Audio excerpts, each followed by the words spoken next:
According to Austrians, only individuals on the scene know what's going on in the market, and any attempt to manage it centrally is bound to fail.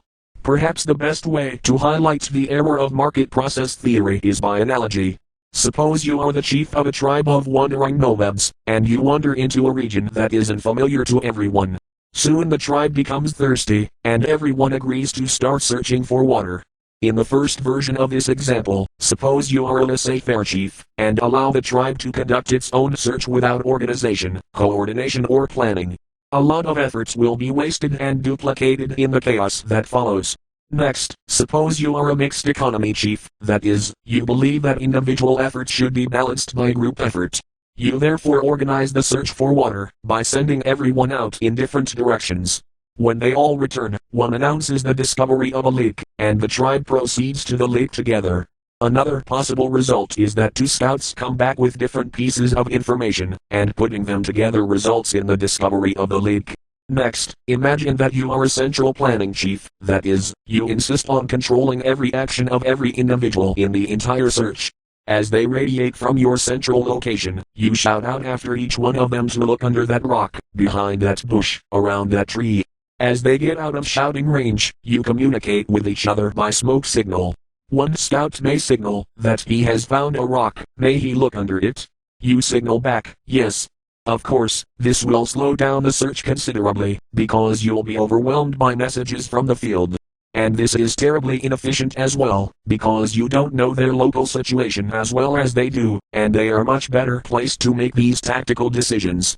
Austrian economists love to criticize socialism and other forms of big government on the basis of the last example. They argue that a central planner does not have the fantastic knowledge needed to control individual members to such a degree, and the members should be free to act on their own knowledge. This is undoubtedly true. But is the solution to this problem the first approach? Of course not. In the second approach, the chief did not need to know the absolute truth of the land to organize an effective search. And individuals were free to search, as they needed on their individual jaunts. When they returned with their reports from the field, the chief did not need to know exactly what each one of them had learned or experienced in order to choose the correct policy, send the entire tribe to the lake. The idea that the chief could not form an effective strategy, because he did not personally see everything for himself is absurd. One might then ask, whether this example applies to both the public and private sectors. Austrians would probably see no problem using the tribe analogy to describe private organizations, but would object to using it to describe public ones. But why? That is an enormously difficult question for Austrians.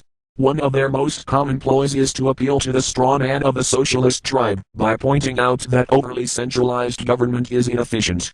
But when denied that straw man, Austrians have no obvious answer. All the subjectivism, individualism and market process that exists in the private sector should exist in the public sector as well. Both companies and governments provide goods and services in exchange for money. Customers vote with their dollars, voters vote with their ballots. Both customers and voters are self-interested, seeking the best goods and services for the least money. Companies and politicians that do not perform well go bankrupt or are voted out of office. And if society should reduce government that has grown too centralized and inefficient, then it should do no less for monopolies, which share the same shortcomings.